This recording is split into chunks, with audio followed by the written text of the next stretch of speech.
Kaya ba isang estudyante na nahihirapang gumawa ng essay sa pinapagawa ng teacher nyo? May re-recommend ako sa inyo na ChatGPT. So, dito sa ChatGPT ay pwede kayong mag-search ng kung ano-ano. Halimbawa na lang may mga sagot, mga kailangan ninyo. Sa paggawa ng essay, pwede kayong gumawa dito ng essay. So, ang gagawin nyo lang dito ay isi-search nyo dito sa Google, ang ChatGPT AI. chatgpt.com. So, may lalabas dito. May lalabas dito na ChatGPT. So, dito, isi-search nyo kung ano yung gusto ninyo. Halimbawa na lang, create short essay about family.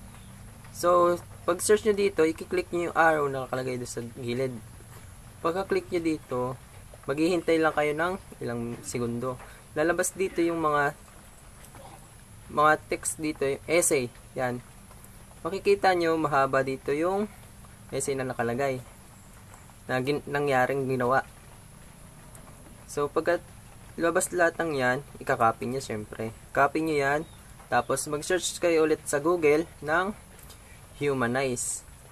So, search nyo dito ay humanize. Tapos, yung arrow sa baba pintin syempre. Para lumabas naman yun. So, yun nga, may lumabas dito na Humanize AI. So, pindutin nyo yun. I-click nyo yun. Tapos, makikita dito ninyo, scroll lang kayo. Scroll, tapos makikita dito ninyo na insert text here. So, yung text na yun, na kinopy nyo doon sa ChatGPT, i-paste nyo dito. So, pagka-paste nyo dito, may makikita kayong AI Humanize. So, click nyo lang yun. Pagka-click nyo dito, maghihintay lang kayo dito ng ilang segundo ulit. So, pagkatapos nyan, lalabas na dito. So, yan. Medyo mahaba din ng konti. Pero, yan. So, lumabas na. Pipindutin nyo lang dito yung paste. Ay, yung copy. Siyempre, yung copy. So, ayun. Meron na kayong essay na ipapasa ninyo sa teacher ninyo.